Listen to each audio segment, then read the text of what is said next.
तुम्हारा अन्नदाता, पग पग पर है संग तुम्हारे अन्नदाता।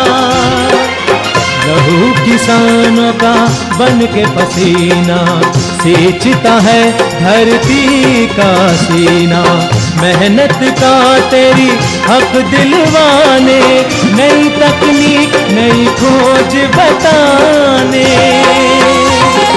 पशुधन को गुणवान बनाना, पौध सुरक्षा को सिखलाना, खेती के सब गुर समझाने, भारत का सरताज बनाने।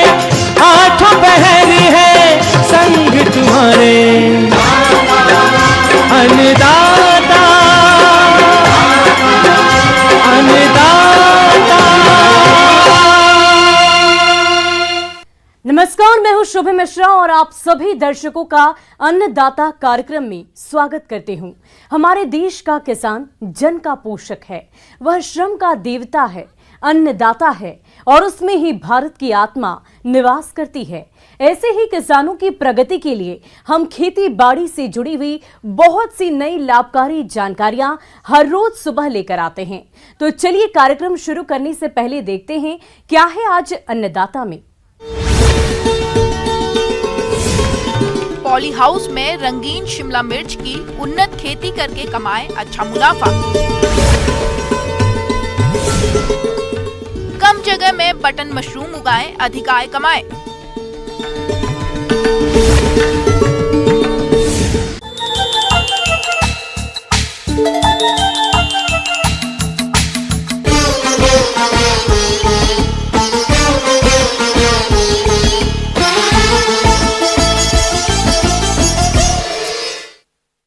दिन प्रतिदिन देखने में आ रहा है कि संरक्षित वातावरण में खेती की ओर किसानों का रुझान बढ़ता जा रहा है, और बड़े भी क्यों ना, क्योंकि इसमें किसान बेमौसमी फसलों की खेती करके अच्छी क्वालिटी की अधिक पैदावार लेकर अच्छा मुनाफा कमाते हैं। और इसी के तहत आज हम जानकारी लाए हैं पॉली हाउस में रंगीन शिमला मिर्च की उन्नत खेती के बारे में, जिस बारे में जानकारी दे रहे हैं विषय विशेषज्ञ डॉक्टर लवलेश।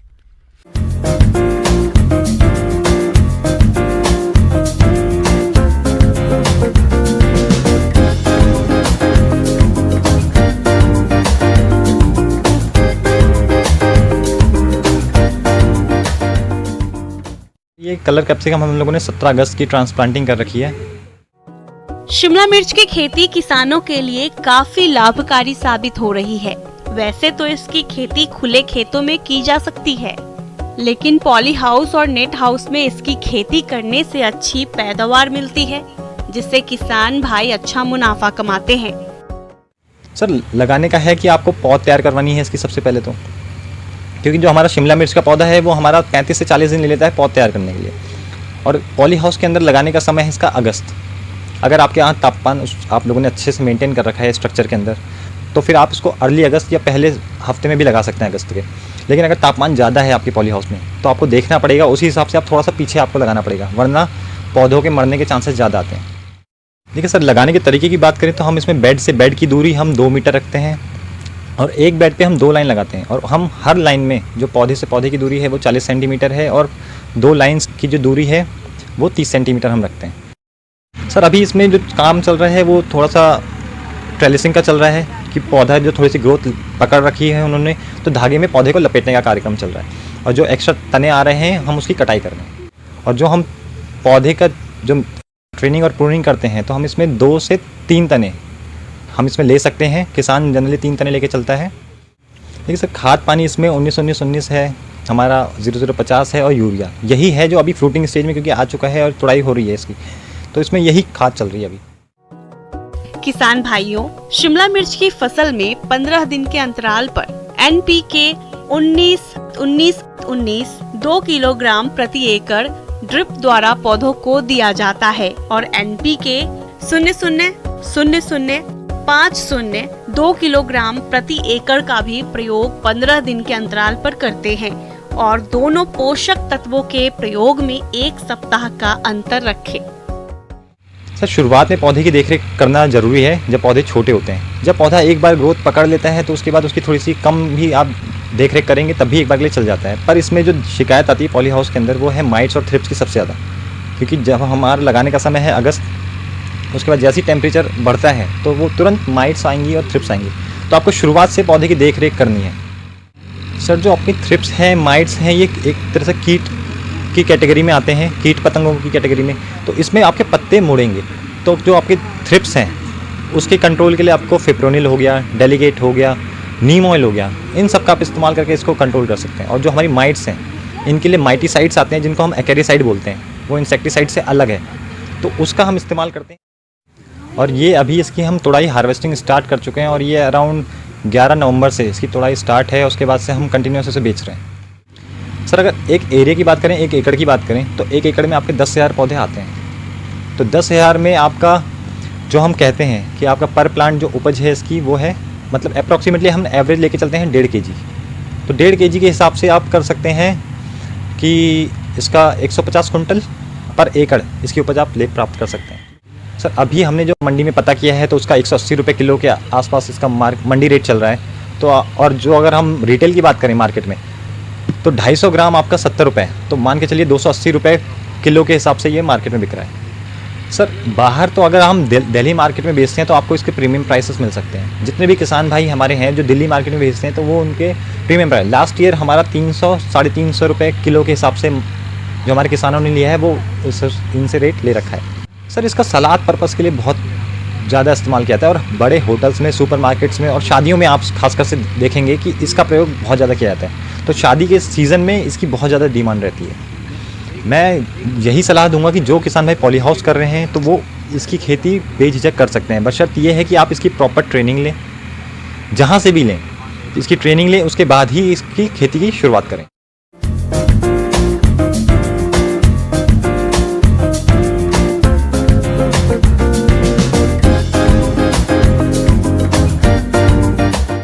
किसान भाइयों, अभी तक आपने खेती से जुड़ी हुई कुछ उपयोगी जानकारियां देखी।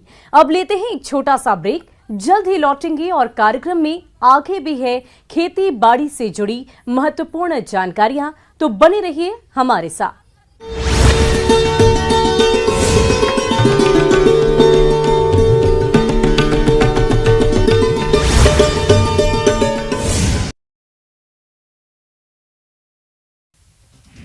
भारतीय सेना के फायर एंड फ्यूरी कॉर्प्स की महिला अधिकारी कैप्टन शिवा चौहान को दुनिया के सबसे ऊंचे युद्ध क्षेत्र में तैनात किया गया। कैप्टन शिवा 15,632 फीट की ऊंचाई पर मौजूद कुमार पोस्ट पर ड्यूटी कर रही हैं। जम्मू कश्मीर में हुए आतंकी हमले के बाद लोगों में गुस्सा है। सोमवार को कश्मीरी पंडितों और प्रवासी मजदूरों ने इन हत्याओं के खिलाफ कैंडल मार्च निकालकर प्रदर्शन किया। बीजेपी की राष्ट्रीय कार्यकारिणी की 2 दिवसीय बैठक राजधानी दिल्ली में 16-17 जनवरी को होगी। इसमें पार्टी के राष्ट्रीय अध्यक्ष जेपी नड्डा के कार्यकाल में विस्तार को मंजूरी दी जा सकती है। पाकिस्तान की सियासत में एक बार फिर से ऑडियो वीडियो लीक्स शुरू हो गए हैं। इमरान खान और उनकी पत्नी बुशरा बीवी की ऑडियो लीक्स के बाद अब एक नया मामला सामने आया है। पिंझावला मामले में पीड़िता की पोस्टमार्टम रिपोर्ट आ गई है। Special CP law and order SP Hooda ने मंगलवार को कहा है कि मृतक युवती का पोस्टमार्टम मौलाना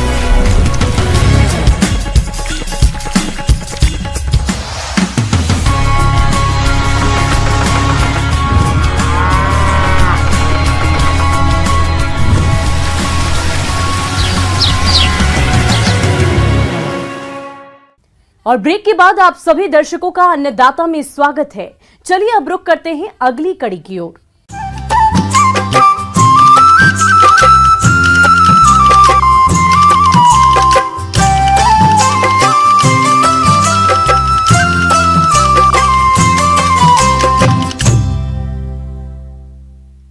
वर्तमान समय में बढ़ती हुई जनसंख्या के कारण लगातार कृषि भूमि घटती जा रही है, जिसके कारण पौष्टिक खाद्य पदार्थों का उत्पादन कर पाना एक समस्या बनता जा रहा है। ऐसे में कम एरिया में मशरूम की खेती करना किसानों के लिए लाभकारी साबित हो रहा है। तो जो किसान बटन मशरूम की खेती करने जा रहे हैं, वे किस प्रकार से करें बटन मशरूम का उत्पादन, इस बारे में जानकारी दे रहे हैं विषय विशेषज्ञ डॉक्टर बृजकिशोर प्रजापति।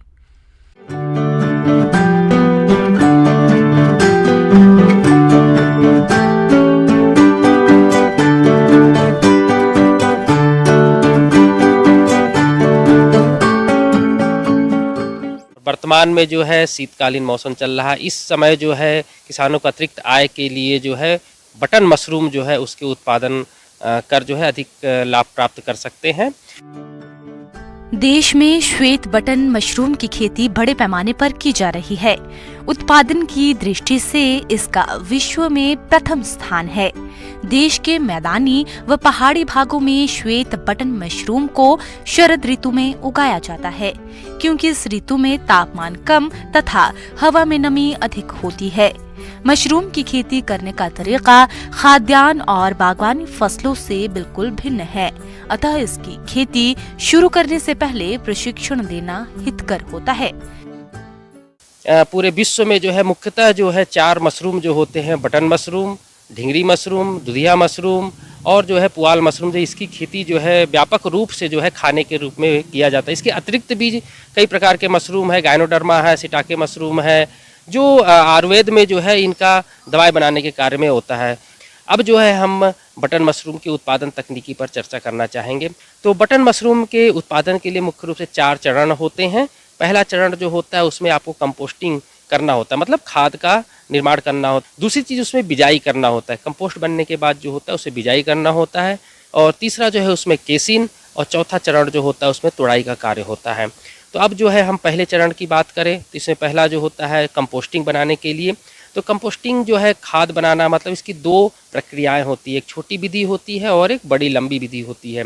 छोटी विधि जो है उसमें लागत थोड़ा सा ज़्यादा होता है, परंतु जो किसानों के द्वारा जो है हमारे देश में लगभग जो है लंबी विधि का जो है व्यापक रूप से उपयोग में लाया जाता है। और इसके निर्माण के लिए जो होते हैं विभिन्न प्रकार के फार्मूला और सूत्र जो है विभिन्न विश्वविद्यालयों के द्वारा जो है निर्मित किए गए हैं, जिसमें से एक फार्मूला मैं आपको बताता हूं।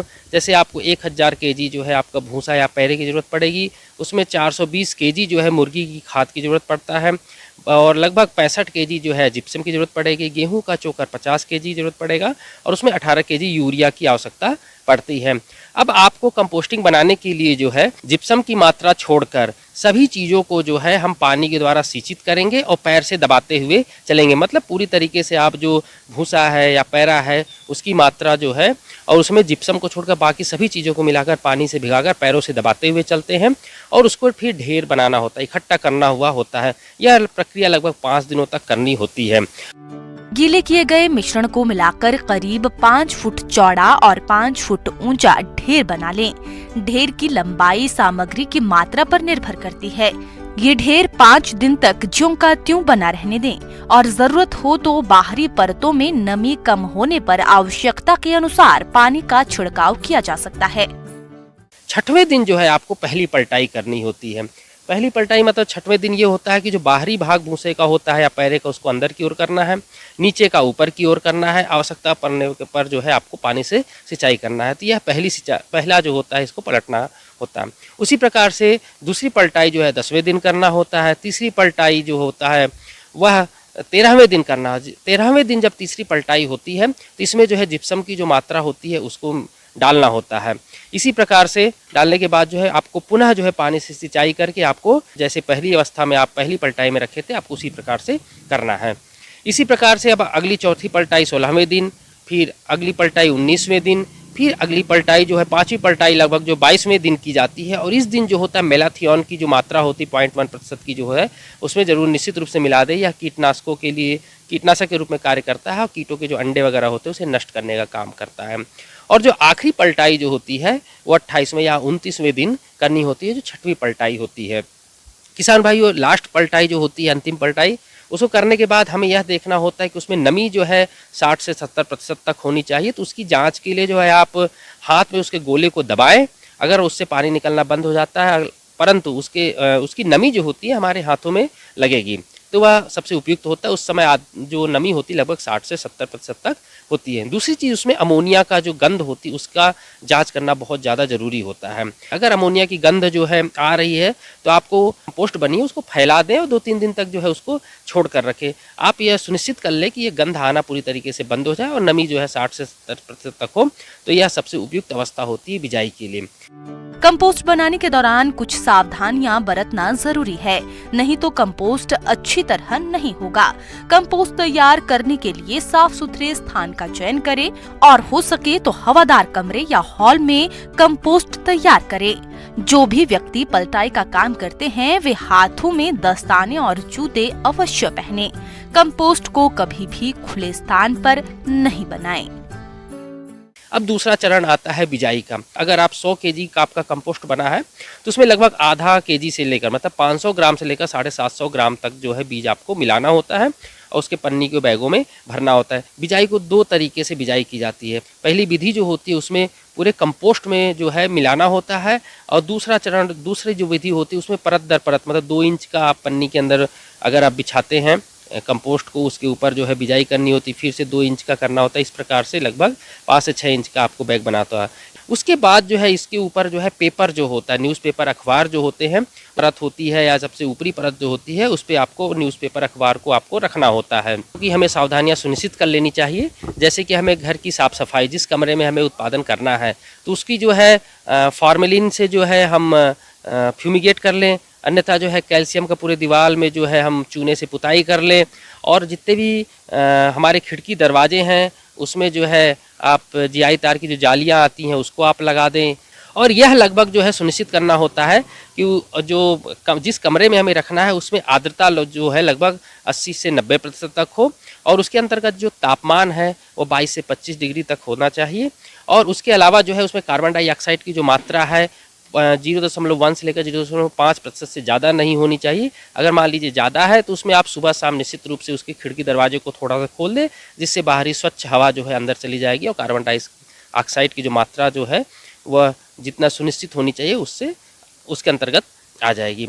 आप 2 हफ्ते के बाद देखेंगे कि आपका पूरा जो कंपोस्ट है वो सफ़ेद धागे के रूप में बदल जाएगा।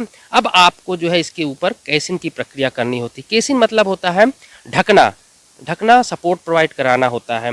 तो उसमें जो है केसिन बनाने की जो प्रक्रिया है वो 10 दिन पूर्व कर लेनी चाहिए।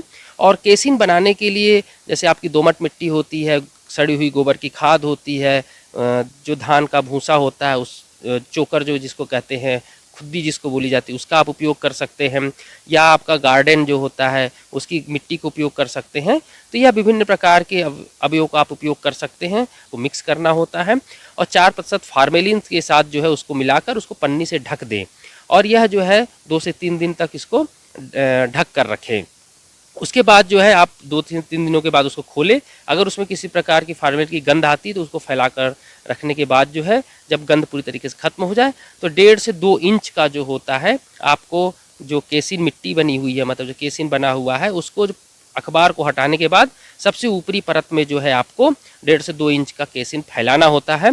जब केसिन आप पूरी तरीके से जो अगले 1 हफ्ते में जब पूरी तरीके से वह भी धागे के रूप में सफ़ेद कवर हो जाएगा तब तापमान 22 डिग्री से लेकर 14 से 18 डिग्री के बीच लाकर रखना होता है।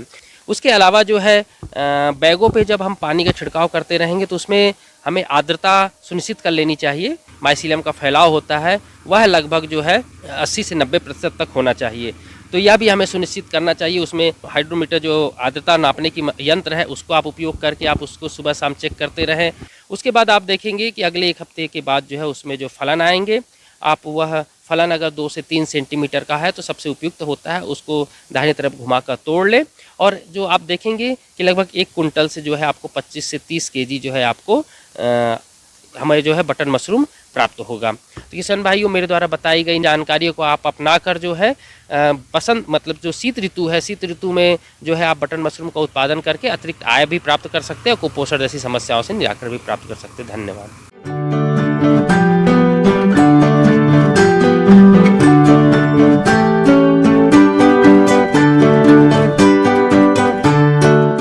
आगे और भी है खेती बाड़ी से जुड़ी हुई बहुत सी रोचक जानकारियां, पर यहां पर रुकेंगे एक और छोटे से ब्रेक के लिए और जल्द हाजिर होंगे।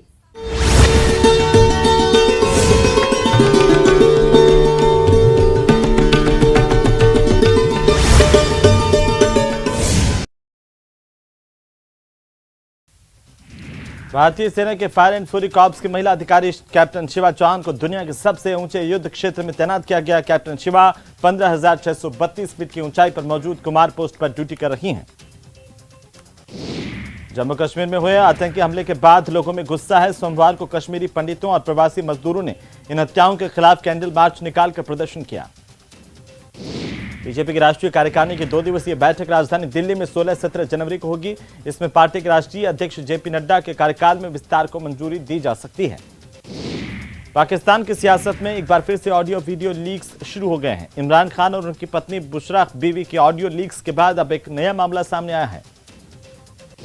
पिंझावला मामले में पीड़िता की पोस्टमार्टम रिपोर्ट आ गई है। Special CP law and order SP Hooda ने मंगलवार को कहा है कि मृतक युवती का पोस्टमार्टम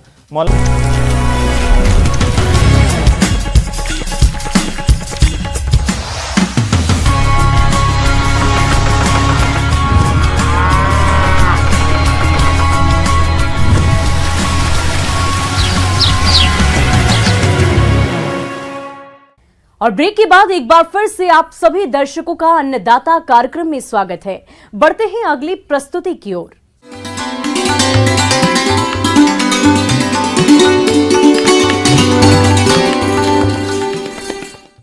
अन्नदाता हेल्पलाइन निशुल्क फोन संपर्क सेवा के माध्यम से आपके द्वारा पूछे गए प्रश्नों में से 1 या 2 महत्वपूर्ण प्रश्न को हम अपने कार्यक्रम में शामिल करते हैं और इसी के तहत आज किसान का सवाल और उसका जवाब कुछ इस प्रकार है। अन्नदाता निशुल्क फोन संपर्क सेवा के माध्यम से पूछे गए प्रश्नों में से आज हमने जिस प्रश्न को कार्यक्रम में शामिल किया है उसे पूछा है ग्राम रतनपुरा, जिला अलवर के कृषक गिरधारी लाल ने। ये सरसों की फसल में लगने वाले रोगों के नियंत्रण के बारे में जानकारी चाहते हैं। तो गिरधारी लाल जी, आपकी जानकारी के लिए प्रस्तुत है कार्यक्रम का ये अंश।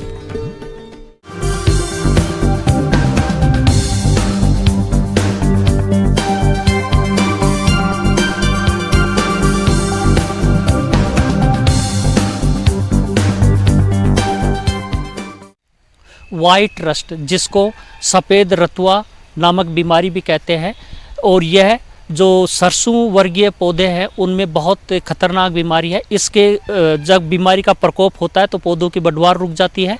अगर बाद में इसका प्रकोप होता है तो जो फली बननी है, जहाँ पे जो सरसों की फली बननी है, उन फलियों की जगह में आपको एक स्ट्राइल फलियां होती हैं जिनमें बीज नहीं होता है। तो इसलिए इस जो बीमारी है इसका नुकसान बहुत ज़्यादा हम सरसों में देखते हैं और उन इलाकों में ज़्यादा मिलता है जहां पर अगर सिंचाई ज़्यादा की है या नाइट्रोजन की अधिक मात्रा दी हुई है तो उस सरसों में इसका प्रकोप ज़्यादा होता है। यह बीमारी पहचानना बहुत सिंपल है। इसमें जब पत्तियाँ, पहले जो पत्तियाँ नीचे की तरफ पत्तियाँ होती हैं उनमें सफ़ेद क्रीमी कलर के धब्बे दिखाई देते हैं नीचे की तरफ में, और ऊपर की तरफ में आपको भूरा धब्बा दिखाई देगा। तो इसमें आपका जो वाइट रस्ट का प्रकोप है, यह बीमारी का प्रकोप है वो होता है। इस बीमारी में जो इसका प्रसारण है वो बीजों के द्वारा होता है। तो सबसे पहले हमें बीज उपचार करना चाहिए। बुआई के समय में पहले ध्यान रखें, बीज उपचार के लिए बहुत सारे कवकनाशी उपलब्ध हैं। उसमें से पहला है जो एप्रोन एसडी मेटालेक्सिल 6 ग्राम प्रति केजी बीज से आप उपचारित करके बीज को बोएं। अगर बाद में आपको जैसे ही खेत में बीमारी का प्रकोप दिखाई देता है तो आप इसमें मैनकोजेब या रिडोमिल MZ 2 ग्राम प्रति लीटर पानी का आप छिड़काव करें, और ध्यान रहे खेत में पानी इकट्ठा नहीं होने दे। पानी जहां हमेशा रोगरोधी और प्रमाणित किस्मों के बीजों की बोनी करें। इसके अलावा खड़ी फसल में रोग के लक्षण दिखाई देने पर मेनकोजेब 2.5 ग्राम प्रति लीटर की दर से या कॉपर ऑक्सीक्लोराइड 3 ग्राम प्रति लीटर पानी के हिसाब से छिड़काव करना चाहिए। पहला छिड़काव रोग के लक्षण दिखाई देने पर और दूसरा छिड़काव पहले छिड़काव के 15 से 20 दिनों के अंतर पर करें। अधिकतम 4 से 5 बार छिड़काव करने से फसल को सुरक्षित रखा जा सकता है। जो समुचित पानी का निकास रखें, नमी ज़्यादा नहीं बनने दें, और उसके साथ में जो बहुत बार देखते हैं कि किसान नाइट्रोजन का ज़्यादा प्रयोग करते हैं, यूरिया इत्यादि का संशोधित जो दर है उससे आप प्रयोग करें तो इस जो खतरनाक बीमारी है सरसों की, इसका प्रकोप नहीं होगा।